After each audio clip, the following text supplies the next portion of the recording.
লন্ডনের হিথ্রো বিমানবন্দরে দেখা গিয়েছে তারেক রহমান ও তার স্ত্রী ডক্টর জুবাইদা রহমানকে। ভিডিওটি মুহূর্তের মধ্যেই সামাজিক যোগাযোগ মাধ্যমে ঝড়ের গতিতে ভাইরাল হয়ে যায়।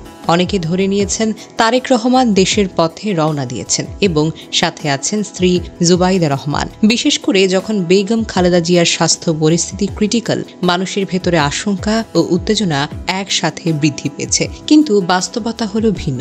ভিডিওটি আগের, চলতি বছরের জুন মাসের। তখনই জুবাইদা রহমান বাংলাদেশ থেকে লন্ডনে পৌঁছেছিলেন আর তারেক রহমান তাকে উষ্ণ অভ্যর্থনা জানান। অর্থাৎ এটি বর্তমানে কোনো দেশে ফেরার ভিডিও নয়, বরং আগের একটি মুহূর্তের ফুটেজ। ভিডিও ছড়িয়ে পড়ার সাথে সাথেই সামাজিক মাধ্যম যেন উত্তাল হয়ে ওঠে। গ্রাম গঞ্জ, শহরের মানুষ, রাজনৈতিক মহল সবাই মনে করেছে তারেক রহমান হয়তো দেশে ফিরেছেন এবং পরিবারের পাশে থাকবেন। যদিও বর্তমান ভিডিওটি বেশ পুরনো, তবে হয়তো কিছুদিনের মধ্যেই তারেক রহমানের দেশে ফেরা বা বাংলাদেশে আগমনের ভিডিও দেখা যেতে পারে। কারণ বেগম জিয়ার অবস্থা তেমন একটা ভালো নয় এবং পরিবারের সদস্যরা সম্ভবত শীঘ্রই তাকে পাশে থাকার জন্য দেশে ফিরে আসবেন। গতকালকে দলের সিনিয়র নেতা সালাউদ্দিন আহমেদ জানিয়েছেন তারেক রহমান শীঘ্রই দেশে ফিরে আসবেন। এই ঘোষণা মিলিয়ে মানুষ সহজেই ধরে নিয়েছে ভিডিওটি দেশের আগমনের সাক্ষ্য। বর্তমান প্রেক্ষাপটে পরিস্থিতি আরও জটিল হয়ে উঠেছে। বেগম খালেদা জিয়া বর্তমানে ভেন্টিলেশন সাপোর্টে রয়েছেন।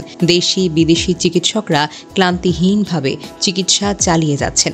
হাসপাতালের বাহিরে লাখো মানুষ দোয়া করছেন, কান্না করছেন।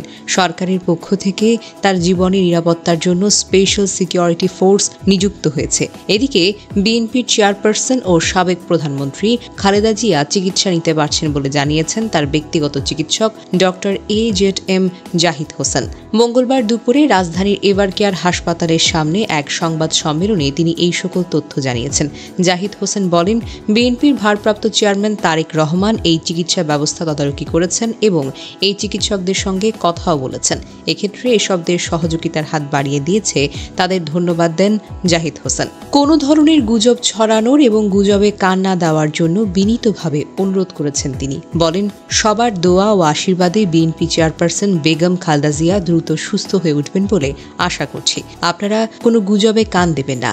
দেশবাসীর দোয়ায় তিনি এই যাত্রায় সুস্থ হয়ে উঠবেন। বিএনপির সিনিয়র যুগ্ম মহাসচিব রুহুল কবির রিজভী দলের বিষয়ে এবং খালেদা জিয়ার স্বাস্থ্য নিয়ে সাংবাদিকদের জানাবেন বলে উল্লেখ করে জাহিদ হোসেন বলেন, আমি তার স্বাস্থ্য নিয়ে ব্রিফ করব।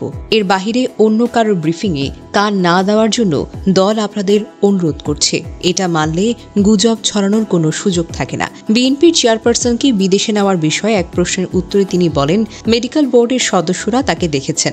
আজকেও দেখার জন্য যুক্তরাজ্য থেকে বিশেষজ্ঞ আসবেন এবং দেখবেন। দেখার পর যদি বিদেশে নেওয়ার মতো হয়, যদি প্রয়োজন পড়ে, তখনই নিয়ে যাওয়া হবে। আমাদের সব প্রস্তুতি রয়েছে, কিন্তু মনে রাখতে হবে রোগীর বর্তমান অবস্থা এবং সর্বোপরি মেডিকেল বোর্ডের বাহিরে কোনো কিছু করার সুযোগ এই মুহূর্তে আমাদের হাতে নেই।